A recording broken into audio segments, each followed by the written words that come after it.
अवधूत चिंतन श्री गुरुदेव दत्त दिगंबराय विद्महे अत्रिपुत्राय धीमहि तन्नो दत्त प्रचोदयात्। ओं परब्रह्म परमात्मने नमः। उत्पत्ति स्थिति प्रलयंकराय ब्रह्मा हरिहराय त्रिगुणात्मने सर्वकौतुकानि दर्शय दर्शय दत्तात्रेयाय मनोइच्छिता कामना कुरु कुरु स्वाहा। श्री गुरु दत्तात्रेयाय नमो नमः। ಶ್ರೀ ಗುರು ದತ್ತಾತ್ರೇಯ ಗುರುಚರಿತ್ರೆಯ ಮುಂದುವರೆದ ಭಾಗವನ್ನು ಪ್ರಾರಂಭಿಸ್ತಾ ಇದ್ದೀನಿ. ಅಧ್ಯಾಯ 33. ಹರಿ ಓಂ ಶ್ರೀ ಗುರುಭ್ಯೋ ನಮಃ. ನಾಮಧಾರಕನೇ ಮರು ದಿವಸ ದಂಪತಿಗಳಿಬ್ಬರು ಗುರುಮಠಕ್ಕೆ ಬಂದು ಗುರುಗಳಿಗೆ ನಮಸ್ಕರಿಸಿ ಮಾತಾಡುತ್ತಾ ಕುಳಿತಾಗ ಸತಿಯು, ದೇವ, ನಾನು ಅತಿ ದುಃಖದಲ್ಲಿದ್ದಾಗ ನಿನ್ನೆ ಒಬ್ಬ ಯತಿಗಳು ಬಂದು ನನಗೆ ಹಿತೋಪದೇಶ ಮಾಡಿ ಭಸ್ಮ ರುದ್ರಾಕ್ಷಿಗಳನ್ನು ಕೊಟ್ಟಿದ್ದರು ಎಂದು ಹೇಳಿದರು. ಆಗ ಗುರುಗಳು ನಸುನಗುತ್ತಾ, ಓಹೋ ಹೌದಾ, ನಿನಗೆ ಭಸ್ಮ ರುದ್ರಾಕ್ಷಿಗಳನ್ನು ಕೊಟ್ಟ ಯೋಗಿಯು ನಾನೇ ಆಗಿದ್ದೇನೆ. ರುದ್ರಾಕ್ಷಿ ಧರಿಸುವರು ರುದ್ರ ಸಮಾನವರಾಗುತ್ತಾರೆ. ಈ ಬಗ್ಗೆ ನಿಮಗೊಂದು ಕತೆ ಹೇಳುತ್ತೇನೆ, ಕೇಳಿರಿ. ಕಾಶ್ಮೀರದ ಭದ್ರಸೇನ ರಾಜನಿಗೆ ಸುಧರ್ಮನೆಂಬ ಮಗನಿದ್ದನು. ಮಂತ್ರಿಯ ಮಗನು ಸುಧರ್ಮನ ಜೀವದ ಗೆಳೆಯನಾಗಿದ್ದರು. ಅವರು ಯಾವಾಗಲೂ ರುದ್ರಾಕ್ಷಿಗಳನ್ನು ಧರಿಸುತ್ತಿದ್ದರು. ಇದಕ್ಕೆ ಕಾರಣವೇನೆಂದು ರಾಜನು ಒಮ್ಮೆ ಪರಾಶರ ಋಷಿಗಳನ್ನು ವಿಚಾರಿಸಿದ್ದಾಗ ಪರಾಶರ ಜ್ಞಾನ ದೃಷ್ಟಿಯಿಂದ ನೋಡಿ ಹೀಗೆ ಹೇಳಿದರು. ರಾಜ, ಒಬ್ಬ ವೇಶ್ಯೆಯು ನಿನ್ನ ವಿನೋದಕ್ಕಾಗಿ ಒಂದು ಕಪಿ ಹಾಗೂ ಒಂದು ಹುಂಜವನ್ನು ಸಾಕಿದ್ದಳು. ಅವಳು ಅವುಗಳ ಕೊರಳಲ್ಲಿ ರುದ್ರಾಕ್ಷಿಗಳನ್ನು ಕಟ್ಟಿದ್ದಳು. ಒಂದು ದಿವಸ ಶಿವಪುತ್ರನೆಂಬ ವೇಷನು ಆ ವೇಷೆಯ ಗಿರ್ಯಾಕಿಯಾಗಿ ಬಂದನು. ಆತನ ಬಳಿಯಲ್ಲಿ ರತ್ನಖಚಿತವಾದ ಒಂದು ಚಿಕ್ಕದೊಂದು ಶಿವಲಿಂಗವಿದ್ದಿತ್ತು. ಅದನ್ನು ನೋಡಿದ ಆ ವೇಷನಿಗೆ, ಈ ರತ್ನಸಿಂಹಾಸನ ಲಿಂಗವನ್ನು ನನಗೆ ಕೊಟ್ಟರೆ 3 ದಿನಗಳವರೆಗೆ ನಿಮ್ಮ ಧರ್ಮಪತ್ನಿಯಾಗಿ ಬಾಳುತ್ತೇನೆ ಎಂದು ಹೇಳಿದಳು. ವೇಶ್ಯನು ಅವಳ ಪತ್ನಿಯಾಗಿ ಲಿಂಗವನ್ನು ಕೊಟ್ಟನು. ವೇಶ್ಯೆಯು ಆ ಲಿಂಗವನ್ನು ಕೋಳಿಗಳಿದ್ದ ತನ್ನ ನಾಟ್ಯ ಮಂದಿರದಲ್ಲಿಟ್ಟು ವೈಶ್ಯನು ಬಳಿಗೆ ಬಂದಳು. ಅವನೊಂದಿಗೆ ಸಹಧರ್ಮಿಣಿಯ ನಡೆದೊಡಗಿದನೆ. ದುರ್ದೈವದಿಂದ ಅದೇ ರಾತ್ರಿ ನಾಟ್ಯ ಮಂದಿರಕ್ಕೆ ಬೆಂಕಿ ಹತ್ತಿತ್ತು. ಕೋತಿ ರತ್ನಲಿಂಗಗಳು ಬೆಂಕಿಯಲ್ಲಿ ಭಸ್ಮವಾದವು. ತನ್ನ ಪ್ರಾಣಲಿಂಗವನ್ನು ಕಳೆದುಕೊಂಡಿದ್ದಾಗಿ ವೈಶ್ಯನು ಅಗ್ನಿ ಪ್ರವೇಶ ಮಾಡಿದನು.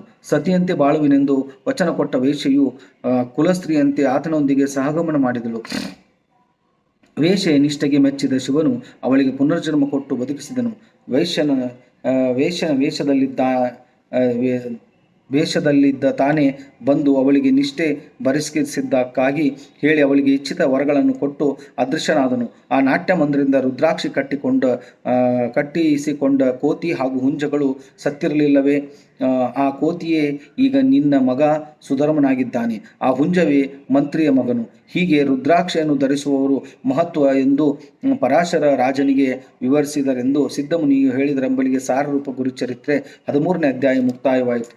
33ನೇ ಅಧ್ಯಾಯ ಮುಕ್ತಾಯವಾಯಿತು. ಹರಿ ಓಂ ಶ್ರೀ ಗುರುಭ್ಯೋ ನಮಃ.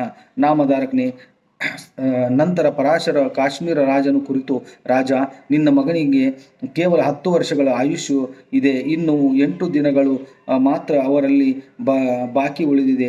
ಆದ ಕಾರಣ ನೀನು ಶಿವನಿಗೆ ಶರಣು ಹೋಗು. ರುದ್ರಾಧ್ಯಾಯನವನ್ನು ಪಠಣ ಮಾಡುವುದರಿಂದ ನಿನ್ನ ಮಗನು ಮೃತ್ಯು ಭಯದಿಂದ ದೂರಾಗುವನು ಎಂದು ಹೇಳಿದನು.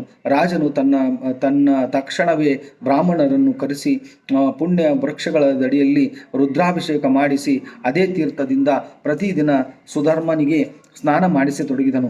8ನೇ ದಿವಸ ಅರಸುಗವರನ್ನು ಮೂರ್ಛಿತನಾದನು. ಪರಾಶರ ಮುನಿಯು ಅಭಿಮಂತ್ರಿತ ಜಲವನ್ನು ಪ್ರೋಕ್ಷಿಸದೊಡನೆ ಸುಧರ್ಮನು ಬದುಕಿದನು. ಎಲೆ ಸಾಧ್ವಿಯೇ, ಅದೇ ಕಾರಣಕ್ಕಾಗಿಯೇ ನಾವು ರುದ್ರಾಭಿಷೇಕ ತೀರ್ಥವನ್ನು ನಿನ್ನ ಪತಿಗೆ ಪ್ರೋಕ್ಷಿಸಿ ಆತನ ಪ್ರಾಣ ಉಳಿಸಿದೆವೆಂದು ಗುರುಗಳಿಗೆ ಸತಿ ತಿಳಿಸಿದರೆಂಬಲಿಗೆ ರೆಂದು ನಾಮಧಾರಕಿನಿ ಸಿದ್ಧಮುನಿಯು ಹೇಳಿದರೆಂಬಲಿಗೆ ಸಾರರೂಪ ಗುರುಚರಿತ್ರೆ 34ನೇ ಅಧ್ಯಾಯ ಮುಕ್ತಾಯವಾಯಿತು. ಹರಿ ಓಂ ಶ್ರೀ ಗುರುಭ್ಯೋ ನಮಃ. ನಾಮಧಾರಕನೇ, ಆಮೇಲೆ ದತ್ತನ ಹೆಂಡತಿಯಾದ ಸತಿಯು ಗುರುನಾಮಸ್ಮರಣೆಯಲ್ಲಿ ಮನಸ್ಸು ಸ್ಥಿರವಾಗುವುದಕ್ಕೆ ಯಾವುದರೊಂದು ಮಂತ್ರವನ್ನು ತನಗೆ ಉಪದೇಶಿಸಬೇಕೆಂದು ಗುರುಗಳನ್ನು ಕೇಳಿದಳು. ಅದಕ್ಕೆ ಗುರುಗಳು ಸಂಜೀವಿನಿ ಮಂತ್ರವನ್ನು ಶುಕ್ರಾಚಾರ್ಯರು ತಮ್ಮ ಮಗಳಾದ ದೇವಯಾನಿಗೆ ಉಪದೇಶಿಸಿದ ಕಾರಣದಿಂದಲೇ ಆ ಮಂತ್ರವನ್ನು ತನ್ನ ಶಕ್ತಿಯನ್ನು ಕಳೆದುಕೊಂಡು ನಿರರ್ಥಕವಾಗಬೇಕಾಯಿತು.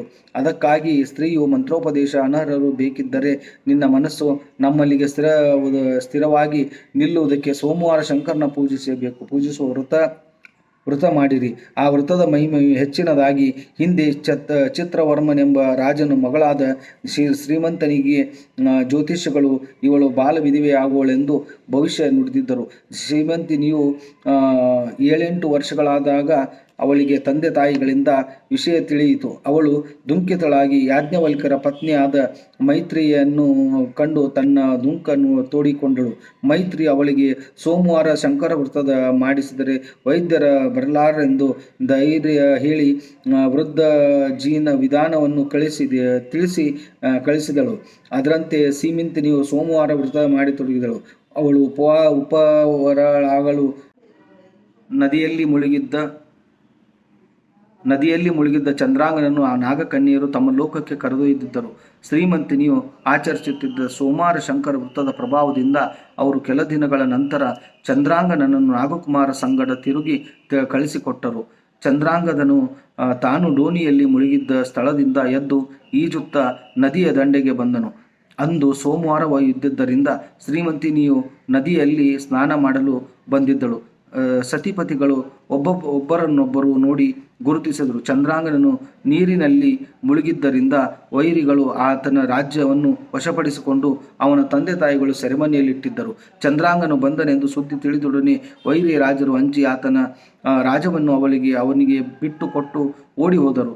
ಮುಂದೆ ಶ್ರೀಮಂತಿನಿಯು ತನ್ನ ಪತಿಯೊಂದಿಗೆ ಬಹುಕಾಲಗಳವರೆಗೆ ಸೌಖ್ಯವಾಗಿ ಬಾಳಿ ಸೋಮವಾರ ವೃತದ ಪ್ರಭಾವದಿಂದ ಸದ್ಗತಿ ಹೊಂದಿದಳು. ಆದ ಕಾರಣ ನೀವು ಆ ವೃತವನ್ನು ಕೈಗೊಳ್ಳಿರಿ. ಆ ಸೇವೆಯ ಸತ್ಯವಾಗಿ ನಮಗೆ ಸಲ್ಲುವುದು ಎಂದು ಅಪ್ಪಣೆ ಕೊಡಿಸಿದರು.